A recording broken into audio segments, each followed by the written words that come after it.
बिस्मिल्लाहिर्रहमानिर्रहीम। Dear students, मैं उम्मीद करता हूँ आप सब लोग खैरियत से होंगे। Today we will talk about the circular motion. आज का लेक्चर जो है हमारा सर्कुलर मोशन के ऊपर है।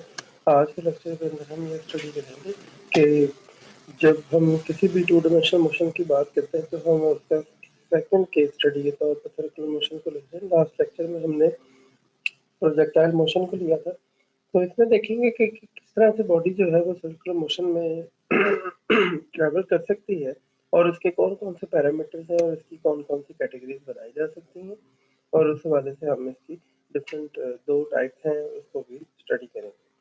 ये जो टॉपिक हमारा ये हमारे कोर्स रिलेट करता है related this topic is related to our course and that is the mechanics 1 PHY 301 BS in Science and Technology, third semester, morning, fall 2021. The last lecture के अंदर हमने बात की थी जो कि डिटेल डिस्कशन थी अबाउट द प्रोजेक्टाइल मोशन, उसकी characteristics of the projectile motion, range of projectile, height of the projectile, time of flight and numerical problems. तो हमने लास्ट लेक्चर के अंदर प्रोजेक्टाइल मोशन से रिलेटेड जो है वो केस स्टडी को डिटेल में डिस्कस किया था। उसके अंदर range of projectile, height of projectile और आपके पास न्यूमेरिकल प्रॉब्लम्स वगैरह को सॉल्व करने के मेथड्स को भी स्टडी किया था। Now in this lecture we will discuss about the circular motion, uniform circular motion, non uniform circular motion और सम न्यूमेरिकल प्रॉब्लम्स कैसे बनाए जा सकते हैं, इसके ऊपर भी हम डिस्कशन को आगे बढ़ाएंगे। जैसा कि आप देख सकते हैं यहाँ पे डिफरेंट तरह की सर्कुलर मोशन जो है उसकी टाइप्स आपको दिखाई गई हैं और उसके मुताबिक आप अंडरस्टैंड कर सकते हैं कि जैसा कि शार्क ये सर्कुलर फॉर्म कर आप एक पेंसिल से सर्कुलर फॉर्म में एक सर्कल ड्रॉ करते हैं और जिस तरह से कोई बॉडी है वो किसी और बॉडी की बेसिस जो है वो सर्कुलर फॉर्म में मूव करती हुई दिखाई दे रही है। ये सारी की सारी जो एग्जांपल्स हैं these are called the circular motion examples.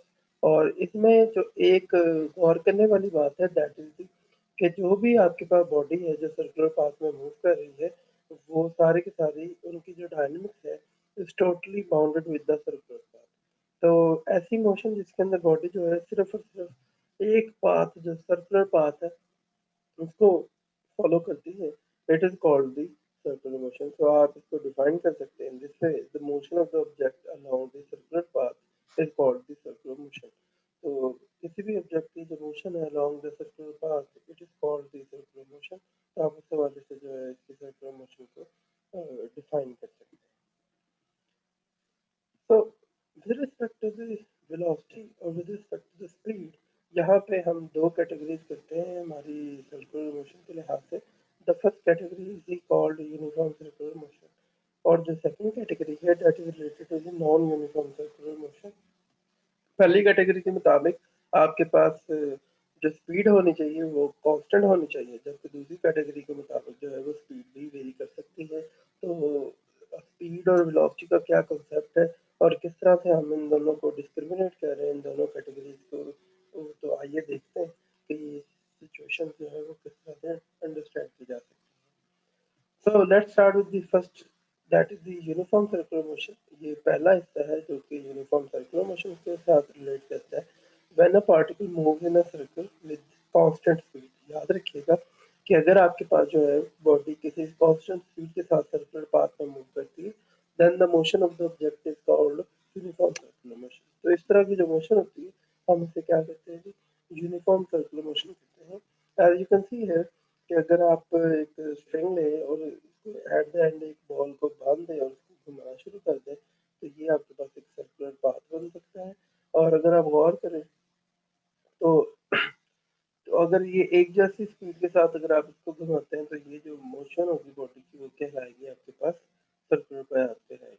अगर आप किसी पॉइंट के ऊपर स्ट्रिंग को छोड़ते हैं तो ऑब्वियसली ये जो स्ट्रिंग है ये जो बॉडी है वो किसी ना किसी पाथ को फॉलो करता हो जाएगा। और इंटरेस्टिंग बात ये होती है कि यूनिफॉर्म सर्कुलर मोशन के अंदर आपके पास जो बॉडी है वो हमेशा एक टेंजेंट ड्रॉ करती हुई बॉडी से यहाँ से स्केप होगी, जिस तरह कि ये पॉइंट ए पे दिखाया गया है। तो ये जो ये पॉइंट ए है ये एक्चुअली सर्कल के ऊपर क्या होता है जी, एक टेंजेंट ड्रॉ करता हुआ जाता है। तो इस तरह की जितनी भी लाइन्स होती हैं जो सर्कुलर पर ड्रॉ की जा सकती हैं, हम उन्हें उनका क्या करते हैं, टेंजेंट करते हैं। मिसाल के तौर पे अगर हम थोड़ा-सा इसी चीज़ को इलैबोरेट करने की कोशिश करूँ मैं, तो मैं जब अगर बी पॉइंट के ऊपर कोई टेंजेंट ड्रॉ करने की कोशिश कर रहा हूँ, तो ये टेंजेंट जो है इस पॉइंट के ऊपर मूव करता हुआ जाएगा। तो ये बी पॉइंट के ऊपर टेंजेंट इस तरह से होगी। अगर आप किसी और पॉइंट पे टेंजेंट ड्रॉ करना चाहते हैं, तो ये टेंजेंट इस तरह से है। अगर आप सर्कल पे इस पॉइंट पे टेंजेंट ड्रॉ कर रहे हैं, तो ये it will be like this one. और अगर दूसरे पॉइंट पे ड्रॉ कर रहे हैं, तो it will be like this one situation. तो अगर आप गौर करें तो हर एक पॉइंट के ऊपर आपने फिक्स किया है और हर एक के ऊपर जो है वो टेंजेंट ड्रॉ होते जाते हैं। तो आपके पास सिचुएशन जो है वो काफ़ी हद तक इस तरह फॉर्म की जा सकती है। The important thing is that कि जो है इसमें गौर तलब बात ये है कि आपने कांस्टेंट स्पीड की बात करनी है, नॉट द वेलोसिटी। क्योंकि वेलोसिटी जो है वो हर पॉइंट के ऊपर चेंज होती जा रही है बॉडी की, और इसकी direction of the velocity changes जो है वो कंटिन्यूसली हो रही है। इस वजह से हम वेलोसिटी को कहते हैं कि वेलोसिटी जो है वो स्पीड और डायरेक्शन के बराबर होती है। तो वेलोसिटी के दो हिस्से होते हैं, एक होता है स्पीड होता है इसमें, और एक होती है जी डायरेक्शन। तो उस हवाले से plus direction velocity vector quantity है, जबकि स्पीड जो है वो स्केलर क्वांटिटी है। तो वेलोसिटी की जो मैग्नीट्यूड होगी वो स्पीड के आएगी। तो आप देख सकते हैं कि इस फिगर के अंदर आपको ये दिखाया गया है कि ये जो आपके पास blue arrow that is actually the इसके रेडियल पार्ट है, और जो वेलोसिटी है ये ऑरेंज वाला फॉर्म ये आपके पास क्या दे रहा है, ये वेलोसिटी की डायरेक्शन दे रहा है। जैसे जैसे बॉडी घूमती जा रही है तो हर पॉइंट के ऊपर बॉडी की जो वेलोसिटी है वो चेंज होती जा रही है, और वो इस टेंजेंट को फॉलो करती हुई जा रही है जो कि मैं आपको बना के दे रहा हूँ। तो इस सेंस में आप कह सकते हैं कि हर पॉइंट के ऊपर जो वेलोसिटी है वो क्या हो रही है, वो चेंज होती जा रही है। Due to this reason we can say है कि आपके पास जो है वेलोसिटी हर पॉइंट पे चेंज होती है, बिकॉज उसकी डायरेक्शन चेंज होती है, जबकि जो स्पीड जो है ओवरऑल वो उसकी क्या रहती है, कांस्टेंट।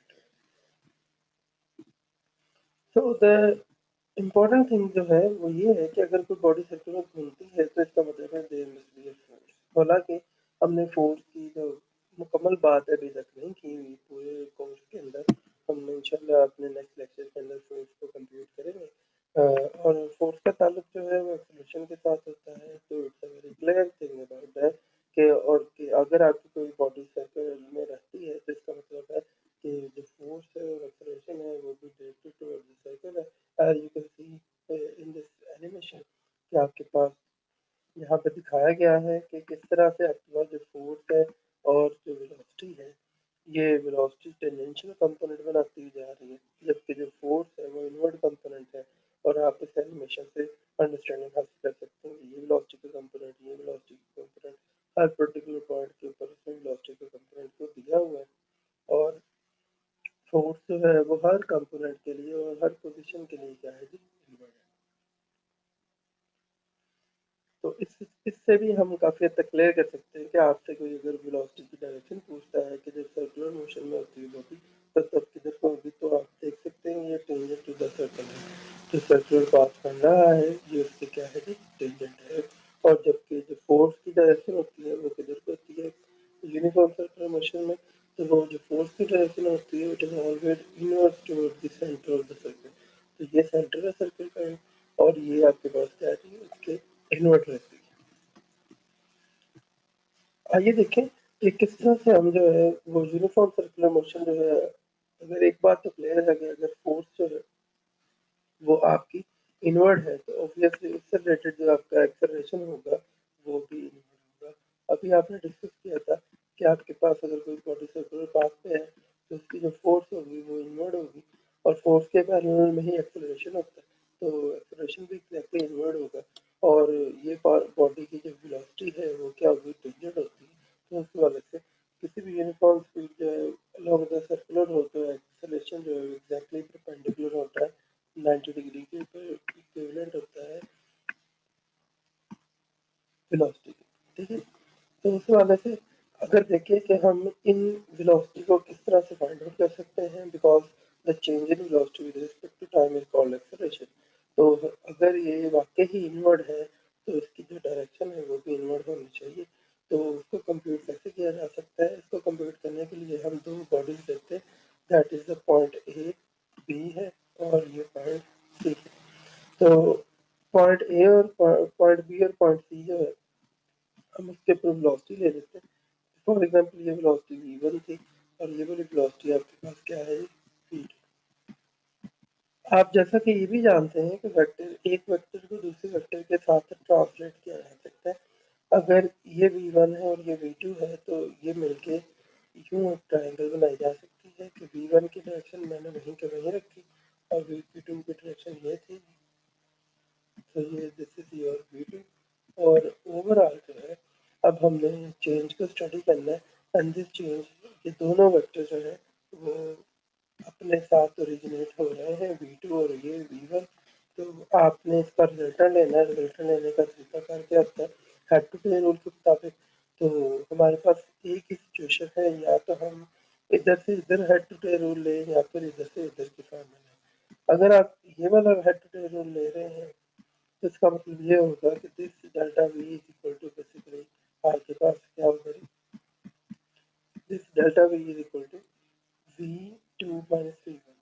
तो उस वाले से आप इस हेड टू टेल रूल के मुताबिक ये काम कर सकते हैं। इसके अंदर क्या है कि जो पहला वेक्टर है वो v1 है और दूसरा वेक्टर क्या है, v2 है। तो आप लिख सकते हैं कि v2 बराबर है आपके पास v1 प्लस डेल्टा v, और आपके पास यहाँ पर सिचुएशन ये डेवलप हो जाएगी। तो अगर आप डेल्टा वी को रीअरेंज कर देते हैं तो उस वाले से जो है it will become that v2 minus v1। तो ये आपके पास v2 माइनस v1 है। The interesting thing is that कि जो आपके पास डेल्टा v निकला है it is also towards the centre.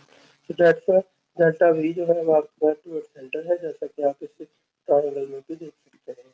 अगर आप यहाँ पे देखें तो इन्होंने वैसे ही सारी सिचुएशंस करके बताई हुई है कि ये v1 थी, उसी तरह v2 ले लिया उन्होंने, और चेंज इन वेलोसिटी जो है दैट इज दी वो एक नए ट्रायंगल के जरिए से एक्सप्लेन कर दी पी क्यू आर, और ये delta v is equal to क्या हो जाएगा, v2 माइनस v1।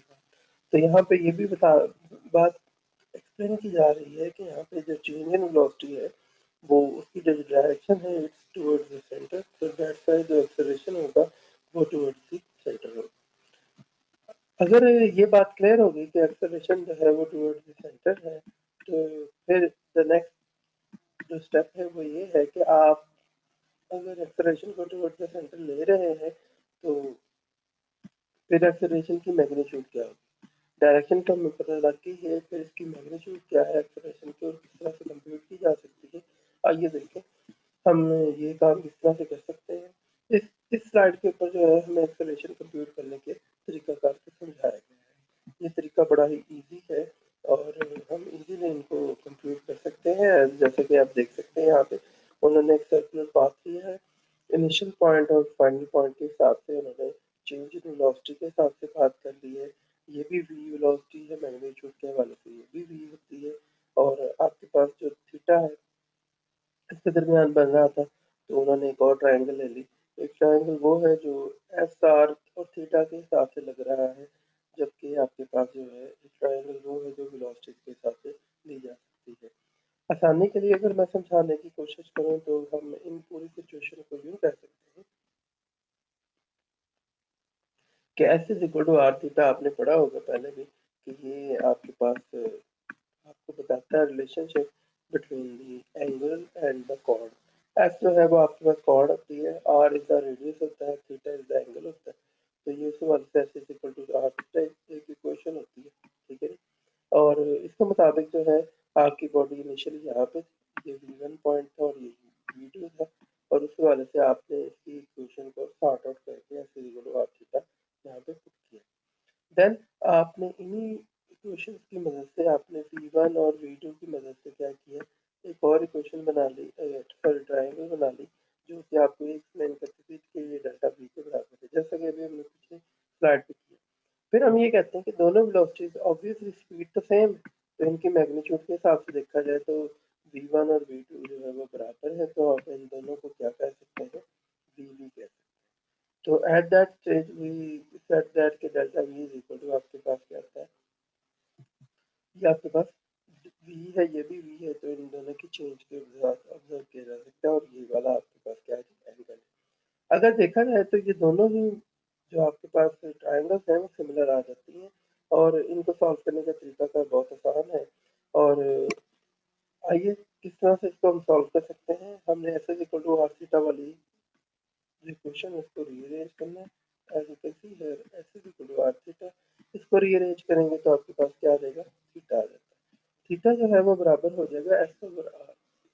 तो एस आपके पास क्या है जी, द डिस्टेंस दूसरे फॉर्म में कह सकते हैं, और ये किसके बराबर होगा, अगर कोई बॉडी वी वेलोसिटी स्पीड से जा रही है और एक पोजीशन से वो दूसरी पोजीशन में डेल्टा टी टाइम के अंदर पहुंचती है, तो जो डिस्टेंस होगा वो S is equal to V T से निकाला जा सकता है। तो आप इसी इक्वेशन को यूज करते हुए एस की जगह क्या कर सकते हैं, पी डेल्टा टी कर सकते हैं, और आर जो है वो वैसे का वैसा ही रहेगा। तो उस सेंस के अंदर आपके पास क्या v delta T over R आ जाएगा। Now we can draw similar triangle with the velocities, and इसी तरह से हमने इसी तरह की एक और सिमिलर ट्रायंगल को ड्रॉ किया, और इसको कंपेयर करने के लिए थीटा जो है वो can be taken as delta V over V. तो यहाँ पे आपके पास क्या है, जो थीटा है वो बिकम्स हो जाता है डेल्टा वी ओवर वी के फॉर्म में ले लिया हमने। As we have both are the theta and theta, तो आप लिख सकते हैं v delta t over r is equal to delta v over v। तो आपके पास ये सिचुएशन डेवलप हो चुकी है, दोनों थीटा जो है आपने इनको कंप्यूट करके एलिमिनेट कर दिया।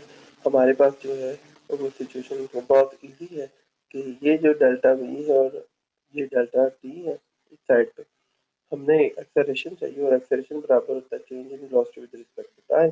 तो आप इस डेल्टा टी को यहाँ पे ले हैं और इस v को यहाँ पे ले जाएं, तो आप इनको क्रॉस मल्टीप्लाई करेंगे तो ये आपके पास आ जाएगा v स्क्वायर ओवर आर, और ये जो है delta V over delta T एक साइड पे चला जाएगा, और this delta V over delta T can be taken as the acceleration, और it is called the centripetal acceleration. और सेंट्रीपिटल जो है that is the you can say the Greek word it mean centre seeking, तो आप इसको कह सकते हैं it is called the centre seeking. तो ये ऐसा एक्सेलरेशन है जो सेंटर को मीट करना चाहता है, so that is why it is called the centripetal acceleration, so it will be equal to the v square over r। तो आप इस तरह से यूनिफॉर्म सर्कुलर मोशन के लिए जो एक्सेलरेशन है वो कंप्यूट कर सकते हैं। अब similarly, as you have the information regarding the centripetal acceleration, then you can apply it for the further proceeding calculations, just like जैसा कि हम जानते हैं एस इज इक्वल टू क्या होता है जी वी टी, और वी इज इक्वल टू क्या होता है एस ओवर टी। तो जैसे कि डिस्प्लेसमेंट और डिस्टेंस, तो आप इस एस को डी भी लिख सकते हैं, डी ओवर टी। तो ये आपके पास क्या है, टोटल सर्कमफेरेंस है किसी भी सर्कल का। तो याद रखिएगा किसी भी सर्कल का जो टोटल सर्कमफेरेंस होता है वो 2 पाई आर के बराबर होता है। तो उस वाले से we have 2 pi R over, and this T will be taken as the time period, जो कि एक सर्कल के कंप्लीट पाथ को फिल करने के लिए कंप्लीट करने के लिए रिक्वायर होता है। सर्कुलर पाथ को हम उसे टाइम पीरियड कहते हैं। तो we have here 2 pi R over capital T, तो ये आपके पास v आ जाएगा। As we know that the centripetal acceleration is v square over r, तो आप इस स्पीड को इधर पुट करके आप इनको रीअरेंज कर सकते हैं, and you also compute the situation for the time period और रेवोल्यूशन लाइक सिचुएशन, तो उस हिसाब से आप जो है उनको कंप्यूट कर सकते हैं। So by taking the square of 2 pi r over t over r, तो हमारे पास यहाँ पे क्या आ जाएगा, we have 4 pi square r over t square, तो उस वाले से आपके पास क्या है जी, ये 4 pi square r t square आ जाएगा। This is your centripetal acceleration, तो उस वाले से आपका ये centripetal acceleration डेवलप हो जाएगा। जैसा कि आप ये भी जानते हैं कि टाइम पीरियड का जो रेसिप्रोकल होता है इट इज फ्रीक्वेंसी, तो उस वाले से आप जो है पी की बजाय 1 और एफ स्क्वायर पुट करेंगे तो यहाँ पे आ जाएगा 4 pi square R F square भी आ सकता है। तो यहाँ पे आपके पास ये सिचुएशन भी डेवलप की जा सकती है। तो उस हवाले से आपके पास यहाँ पे डिफरेंट सिचुएशन हो सकती हैं। अगर आप फ्रीक्वेंसी के लिए एक्सप्रेशन निकालना चाहते हैं तो वो बहुत सिंपल होगा। If you have to find out the acceleration in terms of the frequency, so this will be equal to 4 pi square r and it will be equal to f square। तो ये आपके पास क्या होगा, acceleration centimetre acceleration equal to 4 pi square R F square के equal आ जाएगा। तो आप इस तरह से भी चीज़ों को कंप्यूट कर सकते हैं। ये बहुत सारी चीज़ें जो हैं वो डिपेंड करती हैं कि आप किस डाटा के साथ काम करना चाहते हैं, और इट डिपेंड्स कि आपको इंफॉर्मेशन कौन सी दी हुई है, उसके मुताबिक जो है हम इन सबको कंप्यूट कर सकते हैं। समटाइम हमें आर नहीं पता होता, वी पता होता है, तो आपको एक्सेलरेशन भी पता होता है, तो आप आर कंप्यूट कर रहे होते हैं।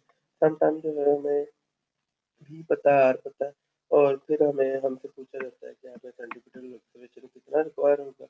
तो ये सारी चीज़ें जो है वो स्टेप बाय स्टेप हम की जा सकती हैं एज पर रिक्वायर्ड डाटा, कि आप किस तरह से आपसे चीज़ पूछी जा रही है और किस तरह से हमने इसके साथ काम करना है।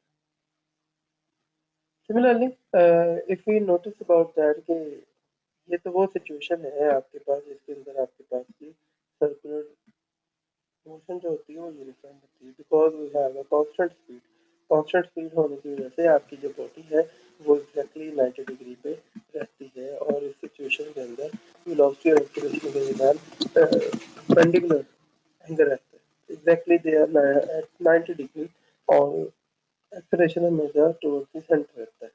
But the situation is very quite you can say complicated when the car speeding up along the circular path। और ये तो वो सिचुएशन है जब आपके पास जो है वो गाड़ी जो है उसकी स्पीड बढ़ रही होती है और वो सर्कुलर पाथ में होती है। तो obviously when you have speeding up then the situation will be different, because now you have two components for this one। एक कंपोनेंट वो होगा जी तो के बॉडी को सर्कुलर में रखता है एक्सेलरेशन का, एंड द सेकंड कंपोनेंट वो होगा जो बॉडी को एक्सेलरेट भी करेगा towards the parallel position. So that's why अब आपके पास बॉडी के दो कंपोनेंट्स जो हैं वो काम करेंगे। This component that is exactly 90 degree with respect to the velocity, ये रेट आपके पास जो है वो सेंटीमीटर वाला है जिसे हम रेडियल कंपोनेंट कहते हैं। तो it is called the radial component, याद रखिएगा। वो कंपोनेंट जिसकी वजह से बॉडी जो है वो सर्कुलर पाथ में रहती है it is called radial component, जबकि वो कंपोनेंट जो वेलोसिटी के पैरेलल हो जाता है it is called the tangential component. तो it is represented by T A N G, tangential component. तो यहाँ पे दो तरह के कंपोनेंट्स होते हैं, और उस हवाले से जो है अगर आपकी बॉडी स्पीड अप हो रही होती है तो ये जो टेंजेंशियल कंपोनेंट है ये भी आपके पास ज़्यादा होना शुरू हो जाता है, और ये वेलोसिटी के पैरेलल होता है। जबकि जब वो सिचुएशन जिसके अंदर आपके पास गाड़ी जो है वो स्लो होती है और सर्कुलर पाथ पे ही होती है, तो इस सिचुएशन के अंदर सिचुएशन जो है लिटिल बिट रिवर्स हो जाती है। फिर आपके पास ओवरऑल जो एक्सेलरेशन होता है वो बैकवर्ड टू द वेलोसिटी, और tangential component of the acceleration जो है वो ऑपोजिट टू द वेलोसिटी हो जाता है। You can see here we have a 180 degree angle, और ये कौन सा कंपोनेंट है, this is the tangential component. तो इट्स अ टेंजेंशियल कंपोनेंट, और जबकि ये वाला जो कंपोनेंट है that is the radial component, और ये वाला जो component that is representing the R actually it is basically the resultant of tangential one and the radial one. तो when a particle moves in a circular with the variable velocity, तो हम इस situation पूरी को non uniform motion को define कर सकते हैं।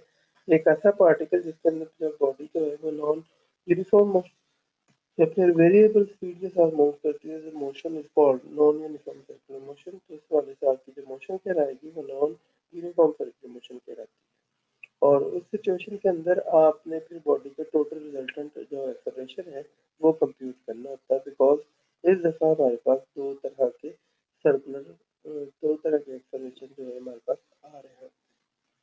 आइए देखिए हम किस तरह से इनको कंप्यूट कर सकते हैं। It's a very simple thing.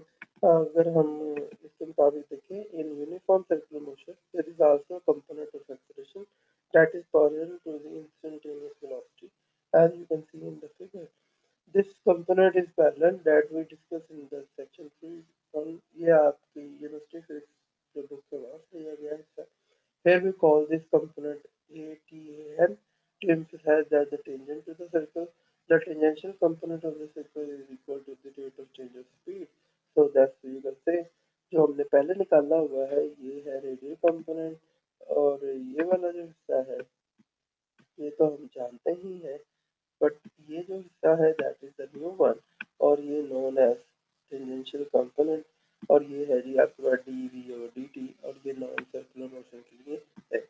The tangential component is the same as the velocity if the particle is speeding up the and in the opposite direction जब से वो slow down होता है और if the particle is speed is constant तो ये D we और D T overall क्या हो जाएगी इसकी मैग्नीट्यूड जीरो हो जाएगी तो टेंजेंशियल कंपोनेंट क्या रह जाएगा जी जीरो रह जाएगा।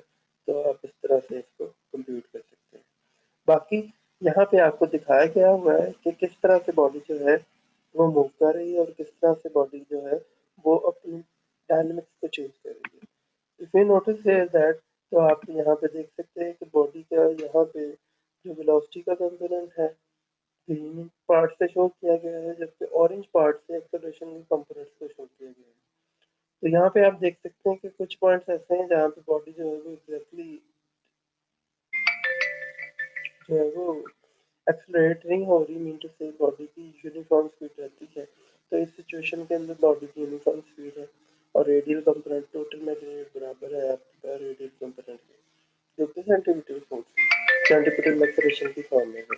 तो उस वाले से आपके पास जो है यहाँ पे सिचुएशन जो है इसके मुताबिक होगी जबकि आपके पास जो बाकी सिचुएशन है उनके अंदर आप देख सकते हैं जैसे जैसे आपकी फोर्स बॉडी में वेरी कर रही है वेलोसिटी के साथ साथ वैसे वैसे उसके कंपोनेंट्स जो है वो कम और ज़्यादा होते जा रहे हैं। तो उस हवाले से आपके पास ये सिचुएशन जो है वो एक डायरेक्शन डिपेंडेंट के मुताबिक चलाया जा रहा है। ये सिचुएशन एक्चुअली किस चीज़ को एलैबोरेट कर रही है, ये एक्चुअली तौर पे वर्टिकल लूप को एलैबोरेट कर रही है कि अगर आप किसी रोलर कोस्टर वगैरह में बैठे हो तो वो किस तरह से होता है। अगर हॉरिजॉन्टली होती है तो वो फिर यूनिफॉर्म स्पीड हो जाती है। जैसे भी किसी पाथ के ऊपर जो सर परपेंडिकुलर पाथ है उसको इसके ऊपर मूव करना शुरू करते हैं तो उस वाले से आपकी जो स्पीड है रोलर कोस्टर की जो स्पीड है वो वेरी होती है जिसकी वजह से आपके पास उसको ज़्यादा एक्सेलरेशन के साथ जो है वो फॉरवर्ड मूव करना पड़ता है और सर्कुलरली वो थोड़ी सी स्लो डाउन होना शुरू हो जाती है। तो अगर हमने नॉन यूनिफॉर्म सर्कुलर मोशन के अंदर अगर एक्सेलरेशन को कंप्यूट ही करना है तो फिर हम कौन सी सिचुएशन जो है को अडॉप्ट करेंगे ताकि हमारे पास जो है वो सर्कुलर मोशन जो है उसकी कंप्लीट इंफॉर्मेशन आ सके। तो एक्चुअली तौर पे we are working with the two parameters as you can see here. यहाँ पे रेडियल कंपोनेंट है and the tangential one component तो उस वाले से आपका जो टोटल एक्सेलरेशन है it should be the sum of that. तो इसका तरीकाकार बड़ा आसान होता है। आपने ये किया भी हुआ बेशुमार दफ़ा कि अगर कोई ऐसा वेक्टर हो जिसके दो कंपोनेंट्स बनते हो as you can see here as a एक ए आर कंपोनेंट ए और ए थीटा कंपोनेंट तो उस टोटल ब्रैकेट की मैग्नीट्यूड किसके बराबर होगी जी। इट्स वेरी सिंपल थिंग कि आप इसका थीटा कंपोनेंट ले लें मीन टू से टेंजेंशियल कंपोनेंट ले लें और इसके रेडियल कंपोनेंट को ले लें तो ये दोनों का मैग्नीट्यूड जो है निकालने तो ओवरऑल रिजल्ट निकाला जा सकता है। In the same way we are computing है कि आप टेंजेंशियल कंपोनेंट है और एक आपके पास रेडियल कंपोनेंट है। अगर आपने नेट एक्सेलरेशन निकालना है तो आप उनकी नेट मैग्नीट्यूड निकाल लें A R square plus A T square तो ये आपके पास क्या आ जाएगा अंडर रूट की फॉर्म में V square over R square plus D V over D T square आ जाएगा। तो यहाँ से आप कंप्यूट कर सकते हैं जैसे भी आपको सिचुएशन दी जाए आप नॉन यूनिफॉर्म एक्सेलरेशन जो है नॉन यूनिफॉर्म सर्कुलर मोशन के लिए एक्सेलरेशन जो है इस फार्मूला से कंप्यूट कर सकते हैं। और ये जो सिचुएशन होगी उसकी ऑब्वियसली आपको with the positive time with with respect to the problem, numerical problem आपको कन्वे करती जाएगी, वैसे वैसे हम इसको सॉल्व करेंगे। इंशाल्लाह हम अपने नेक्स्ट लेक्चर के अंदर जो है वो मोशन इन थ्री डायमेंशन की बात करेंगे, पोजीशन की बात करेंगे, वेलोसिटी की, एक्सेलरेशन की और इक्वेशन ऑफ मोशन की। तो हम ये सीखेंगे नेक्स्ट लेक्चर के अंदर इंशाल्लाह कि किस तरह से जो है हमारे पास हम जब किसी बॉडी को थ्री डायमेंशन के हिसाब से एक्सप्लेन करते हैं तो उसकी पोजीशन को, उसकी वेलोसिटी को, उसकी एक्सेलरेशन को और उसकी इक्वेशन ऑफ मोशन को हम थ्री डायमेंशन में कैसे रिप्रेजेंट कर सकते हैं और किस तरह से सॉल्व कर सकते हैं। जी, मैं उम्मीद करता हूँ कि आपको इस लेक्चर की समझ आई होगी। फिर भी किसी को जो क्वेश्चन हैं और डिस्कशन है तो वो आप हमारे इंटरेक्टिव सेशन के अंदर कर सकते हैं। इस पर्पज़ के लिए आप हमारी जूम मीटिंग को, व्हाट्सएप ग्रुप को और यूट्यूब कमेंट सेक्शन को यूज़ कर सकते हैं। अल्लाह हाफ़िज़।